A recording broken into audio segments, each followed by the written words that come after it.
予想は予想。どうも、ワンピースの謎と仮面 YouTuber、ゆるてなんぼのゆでろんです。ありがとうございます。いいね。チャンネル登録してね。今回考えたいのは、エルバフ編の展開予想です。一緒に考えていきましょう。よろしくお願いします。エルバフ編の展開予想。まずはじめに考えたいのは、やはり、神の騎士団の目的です。エルバフに現れた2人の神の騎士団。1人はシャンクスにそっくりな男ですが、彼らの目的とは一体何でしょうか？これは過去の話を普通に読むとわかります。それは1083話の革命軍イワンコフのセリフ。兵糧攻めには耐えられまい。思い知れ、金も食料もない暮らし。そう、革命軍は現在、聖地マリジョアに対して兵糧攻めを行っています。兵糧攻めとは食料補給の道を断って敵の戦闘力を弱らせる攻め方です。これを革命軍は天竜人に対して行っており、この時革命軍ドラゴンは当然それを黙って耐えるような相手じゃない。神の騎士団が動き出したら戦いはそこからだ。そのように述べており、そして神の騎士団は動き出しました。この兵糧攻めはエルバフ編の導入1126話でも語られていました。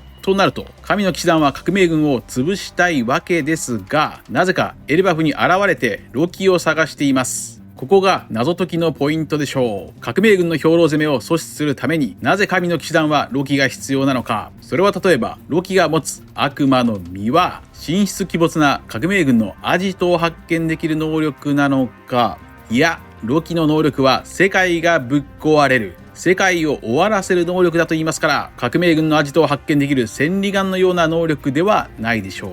そのように考えると世界がぶっ壊れる能力とは何でしょうか。ここまで僕はロキの能力はフェンリル説、真のゴムゴムの実説、ヨルムンガンド説とロキの能力をいろいろと考えてきました。それは北欧神話やルフィとロキの表裏一体からそのように考えてきましたが、これら全てを一旦捨てて考えてみましょう。するとロキの悪魔の実、それは原子力。ロキは自称太陽の神ですが、ロキがもしも原子力の能力なら納得です。それはベアパンクが製造したマザーフレームの悪魔の実バージョン。それがロキの能力だというのか。エルバフとウォーランド王国はかつて戦争に明け暮れた世界一の強国です。その国に核兵器と同等の原子力の悪魔の実が存在していても不思議ではない。これは1127話ですでに考えた空島編とエルバフ編との表裏一体でもわかる。空島編に電気エネルギーのゴッドエネルがいたなら、エルバフ編には原子力エネルギーの太陽の神ロキがいる。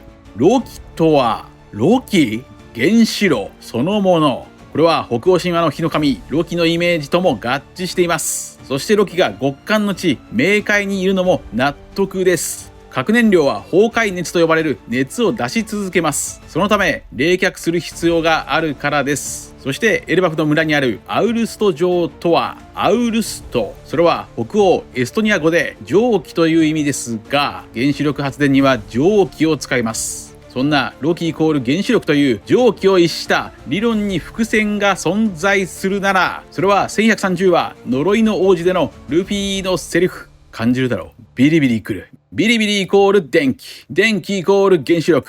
電気ビリビリデジタル DG。未だに生身じゃ恥ずかしい。そしてさらに次の1131話のタイトルは冥界のロキ。この1131話の語呂合わせは小さい。小さいであると考え、ロキの器は小さいと考えましたが、違う。原子力は英語でアトミック。アトミックにはもう一つの意味があります。それが小さい。原子力、アトミックには極めて小さいという意味もあります。2400年前、ギリシャの哲学者デモクリトスは、この世の全てのものは小さな粒からできている。そう考え、これ以上分けることができないという意味を持つアトモスから、その小さい粒をアトム、原子と名付けました。だからアトミックも小さいという意味を持っている。宝珠、アダムに縛られているのがアトム、原子、原子力の能力を持つロキなのか。アダムとアトム。まとめましょう。神の騎士団の目的、それは兵糧攻めを行う革命の芽を摘むこと、革命軍の殲滅だと考えます。そのために世界政府は古代兵器のエネルギーが欲しい。そのエネルギーになり得るのがロキの悪魔の実か。それは世界を終わらせる核兵器をも生み出せるロキであり原子力なのかもしれません。そんなロキが解放されて能力が明らかになるのは1144話でしょうか。1144話の類似話数、1044話では伝説の悪魔の御事、太陽の神ニカが出現しています。この時、1044話でルフィは覇王色の覇気をバリバリと鳴らしている。ならば1144話でロキは原子力の電気をビリビリと鳴らすのか。そして大爆発。いずれにせよ今から1144話が楽しみです。続いてはそのロキとハイルディンについて考えましょう。ロキとハイルディンは詳細は不明ですが、おそらく腹違いの兄弟なのかもしれません。エルバフの正当な王子はロキですが、ハイルディンもまた王族の血筋だと明かされています。そうなると今後エルバフの王子コンビはあり得る。ロキとハイルディンの新コンビ誕生の可能性です。この可能性はこれまで登場した巨人たちからわかります。ドリーとブロギーの巨兵海賊団コンビ、おいもとカーシーの門番の巨人コンビ、ヨルルとヤルルの巨人族の英雄コンビ。するとハイルディンだけがコンビをまだ組んでいません。そこでロキとハイルディンの王子コンビの可能性が浮上するわけです。新たなルフィの傘下としてハイルディンとロキのコンビが味方になり得るなら、それは新しい太陽の盾、激アツな展開でしょう。エルバフの巨人たちはプロレスラーの名前が採用されていますから、ロキとハイルディンのエルバフの王子たちがまさかのタッグチームを組んでもおかしくはないでしょう。さらにハイルディンが乗る船の名前はナグルファル。北欧神話でナグルファルとはロキが神々に復讐するために攻め入る時に乗っていた船の名前です。今からそいつを殴りに行こうか。はい、続いてはウソップの活躍も考えましょ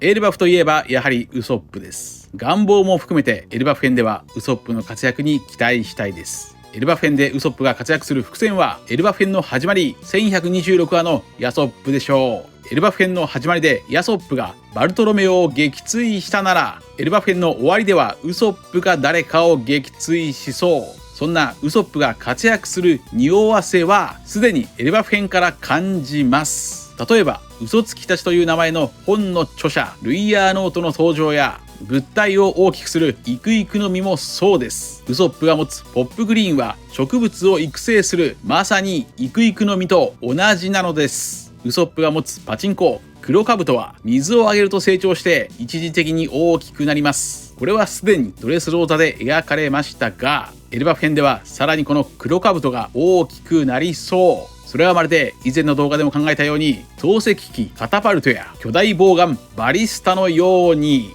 もしもそれが実現されればウソップはまさに破壊の王となりうる。この時に投げる物体は投げても再び手に戻るという北欧神話のハンマー、トールハンマー、別名ミョルニール、粉砕するもの。これをウソップは手に入れるかもしれません。その伏線が存在するなら、それは186話でウソップはハンマーを投げています。以上です。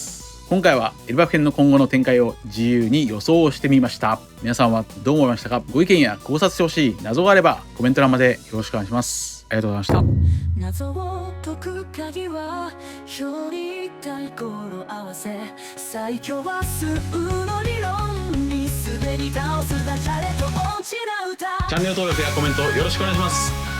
夢を釈迦じゃないよ、釈迦より先だよ。